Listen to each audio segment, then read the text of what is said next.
रमता राम जपो रे प्राणी, अब तो सुन ले राम कहानी।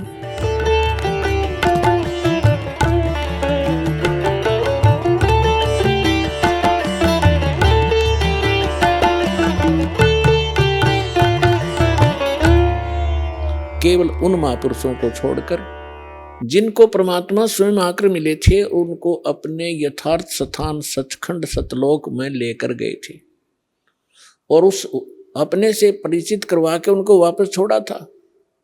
वो महापुरुष कौन कौन है? आदरणीय धर्मदास साहिब जी, आदरणीय मलुकदास साहिब जी, आदरणीय नानक देव साहिब जी जो सिख धर्म के प्रवर्तक माने जाते, आदरणीय दादू साहिब जी, आदरणीय गरीबदास साहिब जी गांव छुडानी जिला जज्जर हरियाणा वाले, आदरणीय गीसा दास साहिब जी गांव खेखड़ा और जिला अब बागपुर हो गया है, पहले मेरठ था, ये उत्तर प्रदेश वाले, आदरणीय स्वामी रामानंद जी काशी वाले बनारस वाले। इन महापुरुषों को परमात्मा सीधे मिले जैसा परमेश्वर का विधान है। वेदों में प्रमाण है कि वो परमात्मा सचखंड में रहता है, ऊपर के लोक में, तेजों में लोक में रहता है। वहां पर एक बहुत बड़े गुंबद में, एक बहुत बड़े सिंहासन पर और मुकुट समेत विराजमान है, जैसे राजा विराजमान होता है अपने तख्त पर, अपने सिंहासन पर। ऊपर छत्र है उस मालिक के सिर पे। परमात्मा मनुष्य सदृश्य है, नर आकार है। वो वहां से गति करके आता है, वहां से चलकर आता है, सशरीर आते हैं भगवान और अच्छी आत्माओं को मिलते हैं, दृढ़ भक्तों को मिलते हैं। वेद प्रमाणित कर रहे हैं कि परमात्मा ऐसी लीला करता है और पुण्यात्माओं, विश्व का कोई भी व्यक्ति ऐसा नहीं है जो वेदों को, श्रीमद् भगवत गीता को ये कहे कि ये व्यर्थ है, इनका ज्ञान सही नहीं है।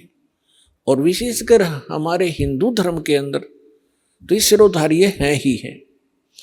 तो पुण्यात्माओं, प्रथम तो हमारे को ये पहचान होनी चाहिए कि हु इज गॉड, कौन है परमात्मा और कैसा है, कहाँ रहता है, परमात्मा की आवश्यकता क्यों है। उसके पाने के लिए राजाओं ने राज त्याग दिए और ऋषि महर्षियों ने आजीवन अपनी साधना करके शरीर खत्म कर दिए।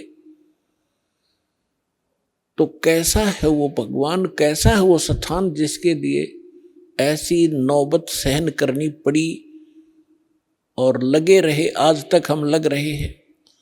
तो इसलिए वो फिर मिलता कैसे है? जिसमें आपके ये सभी शंका समाधान हो जाएंगे, सभी कंसेप्ट क्लियर हो जाएंगे, तब तो आप भगत बनोगे। श्रीमद् भगवत गीता अध्याय नंबर 2 के श्लोक नंबर 53 में कहा है कि अर्जुन, जिसमें तेरी बुद्धि भिन्न भिन्न प्रकार के भ्रमित करने वाले वचनों से हटकर एक अध्यात्म ज्ञान पर स्थिर होगी, परमात्म ज्ञान पर स्थिर होगी, तब तो तू योगी बनेगा। गीता अध्याय नंबर 2 के श्लोक नंबर 53 में कहा है कि, अब देखिएगा थोड़ा आपके रूप कराते हैं। ये है श्रीमद् भगवत गीता, गीता प्रेस गोरखपुर से प्रकाशित है और जयदयाल गोविंद का इसके अनुवादक है। गीता प्रेस गोरखपुर से प्रकाशित है। इसके अध्याय नंबर 2 के और श्लोक नंबर 53 में क्या लिखा है कि भांति भांति के वचनों को सुनने से विचलित हुई तेरी बुद्धि जब परमात्मा में अचल स्थिर ठहर जाएगी, तब तू योग को प्राप्त हो जाएगा। अब गीता अध्याय नंबर 2 के श्लोक नंबर 46 में क्या कहा कि अर्जुन, जिस प्रकार बहुत बड़े जलाशय की प्राप्ति के उपरांत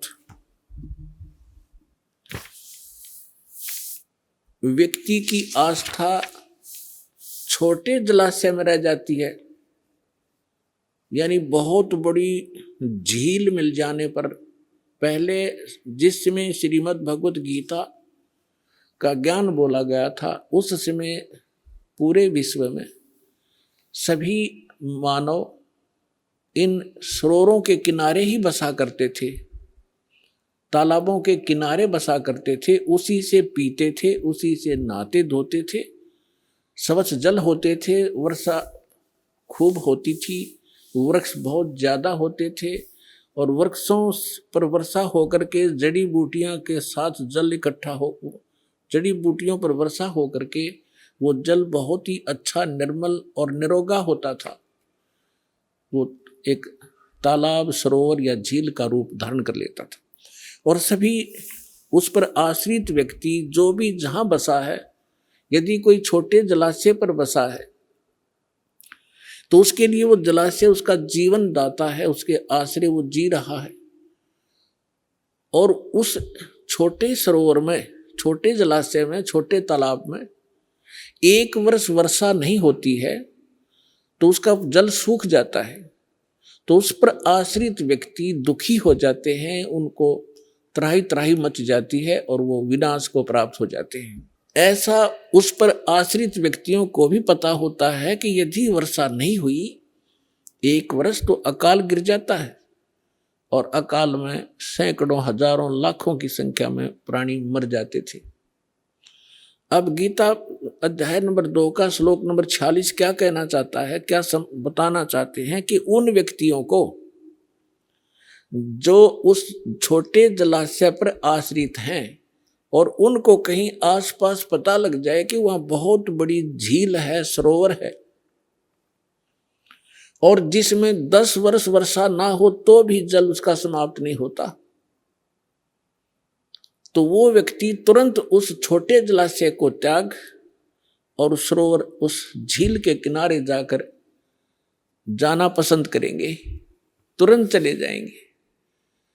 अब ये क्या बताना चाहते हैं कि श्रीमद् भगवत गीता हमें एक निर्णायक ज्ञान दे रहे हैं, ये पवित्र सदग्रंथ ये बताना चाह रहे हैं इसके अंदर कि जब आप, जैसे आप जिन भगवानों पर आश्रित हैं, श्री विष्णु जी, श्री शंकर भगवान जी या अन्य देवी देवता, कोई माता और मसानियों पर, अब जो माता और मसानियों पर है वो तो बहुत निम्न सत्र की कहानी होगी। ये 3 देवता माने जाते हैं, श्री ब्रह्मा जी रजगुण, श्री विष्णु जी सतगुण, श्री शिव जी तमगुण। जो इन तक आश्रित हैं तो इनकी क्या स्थिति है, वो कितने सुखी हैं, कितने सुरक्षित हैं। और इनसे ऊपर जिनकी बुद्धि उठी है, अपने आप को ज्यादा सुपीरियर माना करते थे, वो कहते थे हम ब्रह्म पूजा करते हैं, हम ब्रह्मा विष्णु महेश की पूजा नहीं करते। आप सुन रहे थे जगत गुरु तत्वदर्शी संत रामपाल जी महाराज जी के मंगल प्रवचन। अधिक जानकारी के लिए विजिट कीजिए हमारी वेबसाइट www.jagatgururampalji.org। संत रामपाल जी महाराज जी के शुभ आशीर्वाद से पूरे विश्व भर में 500 से भी ज्यादा नाम दीक्षा केंद्र हैं, जिन पर संत रामपाल जी महाराज जी द्वारा ऑनलाइन निशुल्क नाम दीक्षा दी जा रही है। अपने नजदीकी नाम दीक्षा केंद्र का पता करने के लिए संपर्क करें 8222880541।